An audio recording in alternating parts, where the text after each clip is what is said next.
Olá, tudo bem? Eu sou a professora Luana Oliveira e hoje nós vamos conversar um pouco sobre carta de intenções. Para dar início, então, é importante levantar o porquê nós estamos conversando sobre carta de intenção. Essa é uma ferramenta docente, né, que está inserida no nosso contexto enquanto centros de educação infantil, os CEIs, ou instituições públicas educacionais. Né? Parando para pensar que é mais uma ferramenta que está inserida dentro do nosso contexto de relatos e planejamentos docentes, é importante pensar que há uma deficiência quando se fala do entendimento do que de fato é essa carta de intenções, da sua construção como um todo, dos conteúdos que precisam estar dentro dessa carta e também qual é a finalidade dela para a educação infantil inserida dentro do nosso contexto. Vale ressaltar que não há um curso preparatório quando um docente ele entra dentro desses CEIs, né, dessas creches e pré-escolas da rede pública. Então não se há um curso preparatório com um modelo específico no qual o docente precisa seguir, tendo em vista que a carta de intenções ela é uma escrita espontânea do docente, o que causa um estranhamento e muitas vezes uma ansiedade para poder compreender o que de fato é esse instrumento, como ele pode ser utilizado em nosso benefício. No ano passado, no dia 6 de fevereiro de 2019, saiu a normativa de número 2, que falava sobre os registros na educação infantil. E lá são abordados diversos tipos de registro dentro da educação infantil, a sua importância, a sua relevância, quais conteúdos precisavam constar dentro desses documentos, a fim de melhorar o trabalho que já era desenvolvido na rede pública, né? Então, muitas vezes, esses instrumentos já eram feitos, já eram elaborados, só que de outra maneira, né? E sentiu-se uma necessidade, então, de pensar nesses conteúdos de forma que ele ficasse redondinho com aquilo que era necessário, de fato, para uma realidade de uma instituição pública. Esse vídeo, então, será construído inteiramente em cima da normativa de número 2 da SME do ano de 2019, a fim de explorar o seu conteúdo referente à carta de intenção e juntos construir a ideia de quais conteúdos são necessários estarem presentes nessa carta. Então, o que é essa carta de intenção? A carta de intenção, ela é uma ferramenta que vem como parte de um planejamento, então é como se fosse um resumo de um planejamento anual, aquele que a gente costumava fazer. Então essa carta, ela vem para de fato colocar as observações reais da professora, né, dentro daquele espaço, das crianças como um todo e as suas relações, de forma que é um documento no qual ele pode ser revisitado ao longo do ano, né? Isso significa que as práticas que serão colocadas lá não são fixas, assim como são geralmente em um planejamento anual, onde você acaba padronizando as crianças, colocando como se todas elas fossem se desenvolver de acordo com o que está naquele documento, naquele planejamento, e a carta de intenções é um meio flexível no qual você vai colocar a sua prática, porém, se você perceber ao longo do caminho que não está funcionando ou que a turma, as crianças não conseguiram se adequar àquilo ou que as crianças têm uma outra necessidade naquele momento, a carta pode ser sim revisitada e deve ser revisitada para poder fazer essas modificações. Então, é algo maleável, flexível, no qual nós podemos chamar de um documento vivo, né? É aquele que sempre modificado, ele sempre está em constante movimento. Lembrando que essa carta, ela é feita de forma individual, né, pelo docente, porém, é muito comum nos centros de educação infantil, nos CEIs, que as salas sejam divididas por agrupamento. Então, se todas as crianças daquele agrupamento estão presentes em uma sala, as professoras podem fazer essa carta de forma coletiva, porque as crianças ali inseridas estão sob a observação delas, né? E elas, como professoras que já tiveram esse primeiro contato com as crianças, elas já conseguiram identificar quais são as necessidades para aquela turma, para aquelas crianças. Então, a carta de intenções, ela sai de uma padronização, né, que antes existia em um planejamento anual, e ela parte para um registro com identidade e significado, feita pela criança e pelo docente de forma conjunta. Lembrando que é um documento disponibilizado tanto para as famílias e para a comunidade escolar. Então, é um documento, um registro, que ele pode ser dividido entre as professoras. Uma pode observar o da outra, a carta de intenção da outra, a comunidade escolar como um todo, as famílias. Então, é um documento que ele está em constante rotatividade e interação. E qual seria a importância dessa carta enquanto ferramenta docente? A carta de intenções, ela estará presente no PPP da escola, que é o projeto político pedagógico da instituição. Sendo assim, ela possibilita a comunicação de vivências e aprendizagens pedagógicas. Vale ressaltar que a carta de intenções precisa estar em concordância com o diário de bordo, né? Então, percebam que todos os documentos aqui citados, o PPP da escola, a carta de intenções, o diário de bordo, todos eles trabalham juntos, em concordância e sincronia. Fundamentação teórica.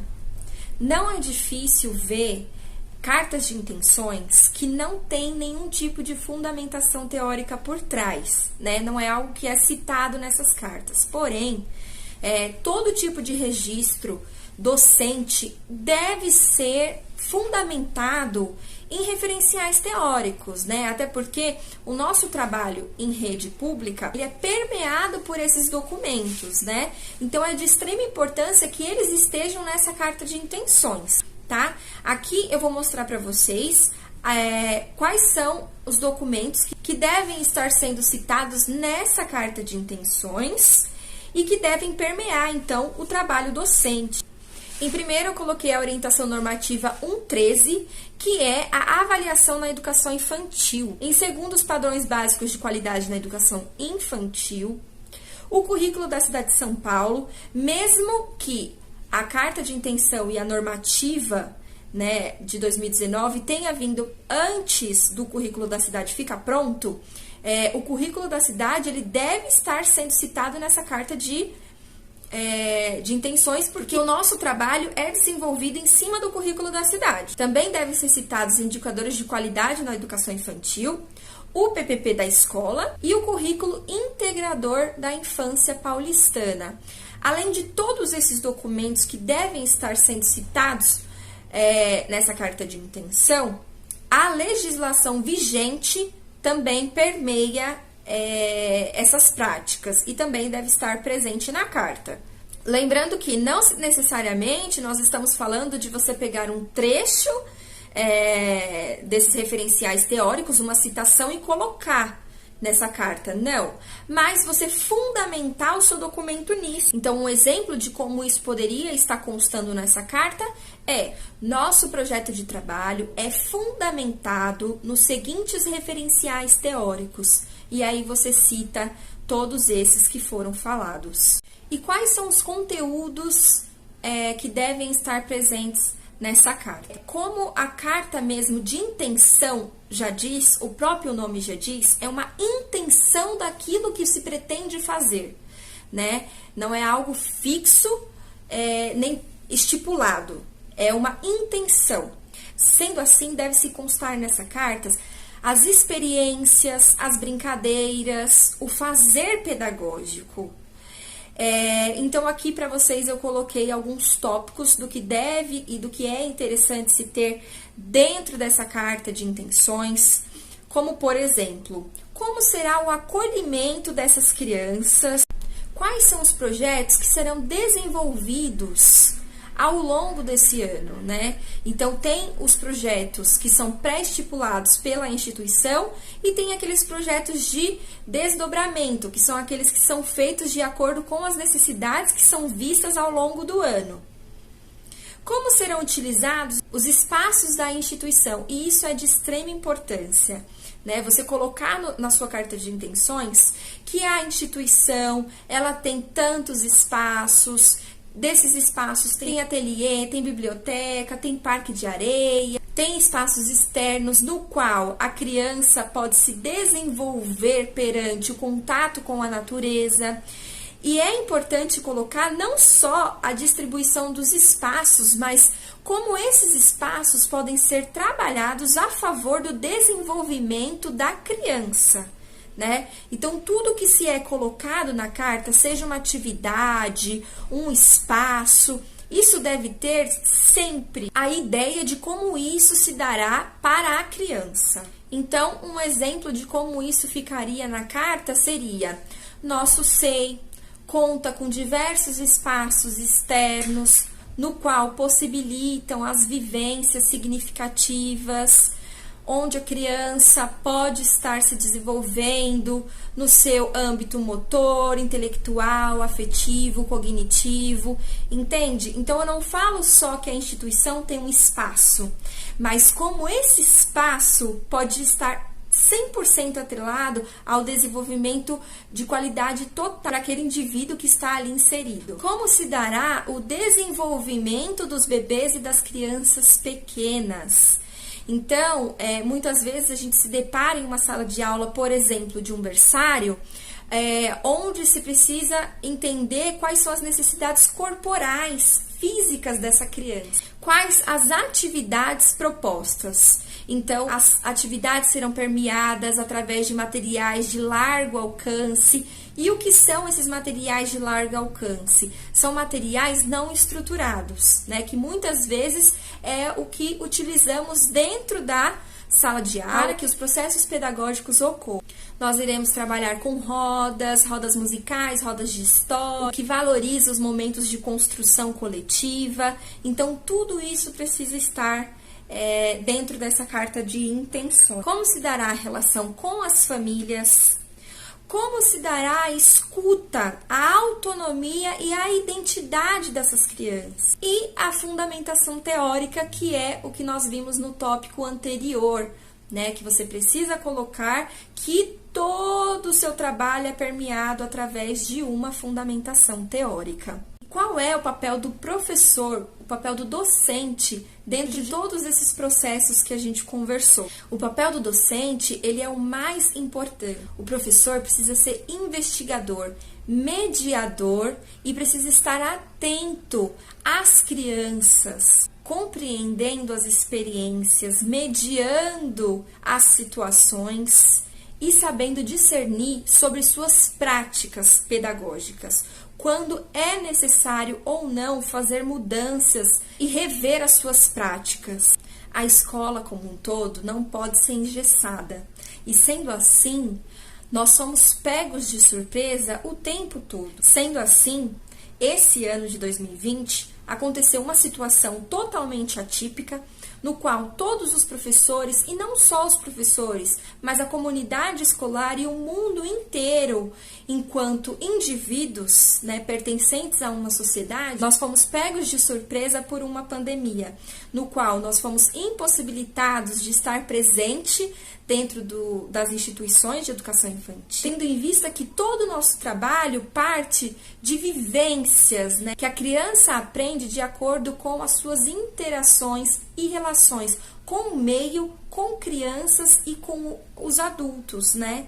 Tendo em vista isso, nós tivemos que repensar todas as nossas práticas e como nós conseguiríamos fazer com que essas experiências fossem, mesmo que de longe, de forma remota, que elas fossem apresentadas para essas crianças. Sendo assim, a carta de intenções também sofre modificações, porque lá no começo do ano nós pensamos em todas essas práticas que seriam feitas, né, nessa carta de intenções, como seria o nosso trabalho, o que a gente gostaria de apresentar durante o decorrer desse ano, mas infelizmente nós tivemos uma quebra naquilo que pensamos.